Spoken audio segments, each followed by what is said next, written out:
Oi pessoal, bom dia, professor Rafael de História, tudo jóia? Vamos lá para mais conhecimento, ok?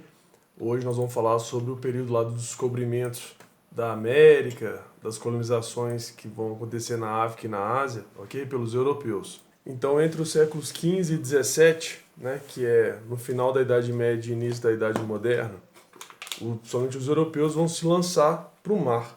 Por quê?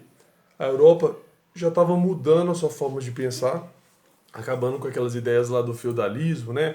Das relações de servidão, de vassalagem, que já comentei sobre as aulas do período do feudalismo, e entrando no mercantilismo, que depois vai virar o capitalismo, ok? Esse sistema nosso hoje assalariado, que você troca a sua força de trabalho por um salário, tudo isso foi acontecendo ao longo desse período, entre o século XV, XVII e XVIII, ok? XV, XVI, XVII, XVIII. Bom, e esses europeus, então, vão fazer essas descobertas, vão encontrar esses lugares com a finalidade?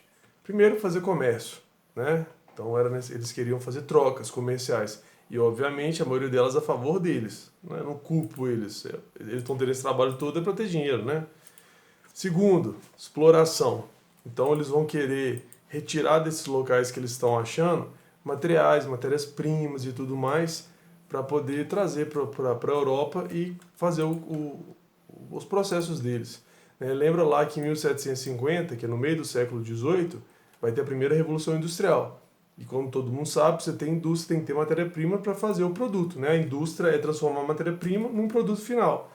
Então, precisava dessas matérias-primas. É claro que isso vai ser mais para frente, ok? E outra questão também é povoamento. A Europa estava muito cheia. Se você olhar o mapa aí da Europa, a Europa é um continente muito pequenininho. E o volume de gente que mora ali é enorme. Então, precisava de ter lugares para levar essa população toda, né? Não dá para caber todo mundo na Europa. Então, esses motivos eram os principais para a busca desses novos territórios, ok?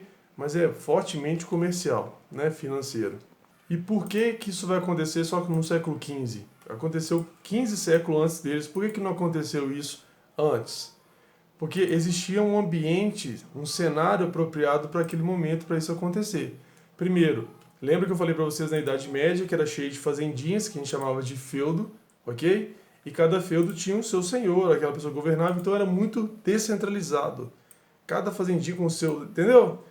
É no século XIV e XV que vão surgir esses reis. O rei de Portugal, que vai ser o primeiro rei da Europa, ele vai juntar todo esse território que a gente chamou de Portugal sob o controle dele. É ele que manda nisso tudo. Então nisso ele vai ter um controle sobre essa questão, dinheiro para poder fazer isso. No caso de Portugal vai ter até uma escola naval chamada Escola de Sagres, muito famosa, para treinar esses marinheiros para poder fazer essas empreitadas, entendeu? Então precisou desse poder centralizado na mão desse rei para que isso acontecesse. Outra questão, lá na Idade Média surge uma classe nova, uma classe que hoje governa o mundo inteiro, que é chamada de burguesia. Burguesia são os comerciantes. É o pessoal que vai numa vila e compra o arroz, e vai numa vila que ninguém tem arroz e ele vende o arroz lá. Nessa vila que ninguém tem arroz, ele tem feijão, e ele pega esse feijão, vai para uma outra vila que ninguém tem feijão e vende esse feijão, entendeu? Esse comerciante vai ser chamado de burguês. E esse burguês é chegado no... Didi, entendeu? E toda essa relação que eu estou falando para vocês tem a ver com dinheiro. Então também a classe burguesa já ajuda nesse processo, já que eles têm o peito de querer fazer isso e financiar isso, que para eles é muito vantajoso. Tem também o Renascimento, eu tenho uma aula inteira falando sobre o Renascimento, né, sobre essa mudança de pensamento, não só financeiro, mas da forma de pensar das pessoas também, da Idade Média para a Idade Moderna. Tem a questão da reforma religiosa, vai aparecer novas versões de igrejas cristãs, né, não só mais só a Igreja Católica, mas outras igrejas que a gente vai chamar de protestantes, vão surgir para dar um outro olhar. Algumas dessas igrejas protestantes vão falar sobre o direito divino, né? As pessoas ficam ricas. A burguesia gosta muito de ouvir isso, né? Porque Deus quer, porque se Deus manda em tudo e eles são ricos, é porque Deus quer que ele seja rico. Então, lá no início do cristianismo dizia que riqueza era muito problema, né? Na Bíblia tem lá, é mais fácil um camelo passar no buraco de agulha do que um rico entrar no reino dos céus. Então, você ser rico e cristão é um problema. Aí essa nova versão protestante vai acabar com esse problema. Então tudo isso é um cenário propício a essas mudanças, esses descobrimentos que eu venho falando com vocês nessa aula de hoje. Agora tem um problema. Eu estou falando para vocês que esse século XIV, XV, XVI é um século esses séculos são séculos de mudanças, né? Sai do feudalismo e ir para a Idade Moderna, mas é óbvio que você não muda isso uma hora para outra. Então, aquele imaginar as formas que as pessoas pensavam na Idade Média, isso vai ser retirado bem aos pouquinhos. Então, por exemplo, quando esses comerciantes eles vão sair da Europa e vir para a América, vir para a África, ir para a Ásia, eles têm muita coisa dentro da cabeça deles. Sei lá, tipo... Imagina você, 3 horas da manhã, indo pra cozinha beber água, tá? Ninguém vai falar a verdade quando for falar um com o outro. Mas na hora que você tá saindo do seu quarto, indo pra cozinha, tudo escuro, aí você já fica, nossa senhora, será que que tem aí, entendeu? Aí você vai lá, não, eu sou machão, eu vou lá e abro a geladeira, bebo água, não que dá as costas, você vai pro quarto e o medo, você sai vazado, correndo, ok? Apagando as luzes, correndo, então você pode ver que isso ainda é até hoje. Você imagina naquela época, então, por exemplo, eles acreditavam naquela época que a Terra era plana. Então você imagina uma pessoa que vai navegar, né, um barquinho, ele vai achar que uma hora ele vai chegar no fim dessa Terra plana e ele vai cair, entendeu? Então esse era um medo enorme que eles tinham. O oceano ia lá, ia até o final e você caía. Então era uma coragem enorme. Outra coisa, monstros marinhos, né? Isso sempre teve no imaginário, se bobear até hoje tem. Se você pegar aí um transatlântico e sair rodando pelo mundo, você vai colhendo aquele tanto de água lá e fala, ih, velho, depois aparece uma lula gigante e enrola esse barco e derruba tudo. Eles tinham isso na mente deles. E a hora que você está no transatlântico, você imagina aquela época que um barco era menor. E atravessar aquele oceano todo, sem você saber o que tem do outro lado. Né? A época do descobrimento é isso. Os caras acharam o negócio, é que ninguém tinha chegado lá. Então, para chegar lá, e aquela coragem? Você vai navegando e nunca chega. E aí, velho? Então, essas pessoas que tinham essa mentalidade foram muito corajosas de conseguirem fazer isso, ok? Também acreditavam em homens enormes, tipo Ciclopes, né, da cultura grega, com um olho na testa enorme. Então, tudo isso era um imaginário que permeava a mente desse pessoal. Tudo isso teve que ser superado na base da coragem, da bravura, para conseguir fazer isso, ok? Também surgiu outro problema. Você imagina que você atravessar lá o Oceano Atlântico naquela época ia gastar um mês, por exemplo. Você tinha que ficar um mês no barco até chegar lá. Qual que é o problema disso, pessoa? Primeiro você tem que ter comida para um mês, guardada no mesmo lugar, a comida vai estragar. Lembra que não tinha geladeira, né? Hoje em dia que você tem geladeira, energia elétrica, tudo que te ajuda a manter. Naquela época não era. Um sol escaldante, água com sal, né?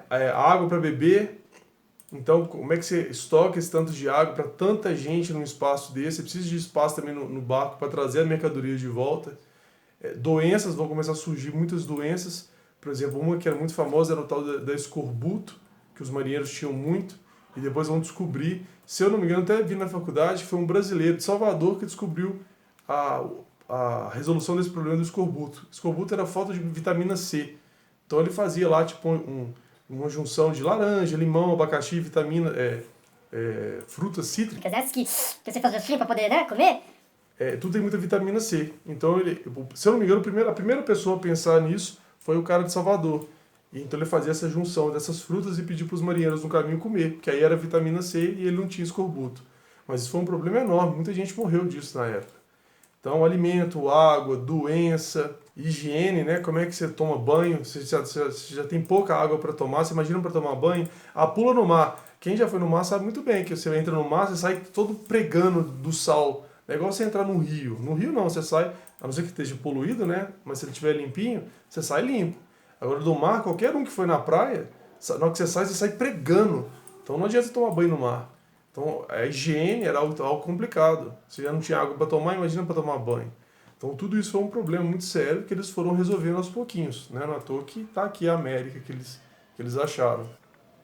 E para concluir a aula de hoje, os dois primeiros países a começar com essa época de achar os territórios, né, de novas colônias, começa com Portugal, como eu disse, foi o primeiro país europeu a se tornar país, a ter um rei poderoso que mandava, esse controle que ele tinha, deu a possibilidade de fazer tudo isso que eu acabei de falar para vocês. Depois a Espanha. Muito embora a questão da América, quem achou a América foi a Espanha, né, não foi o Brasil. Perdão, não foi Portugal.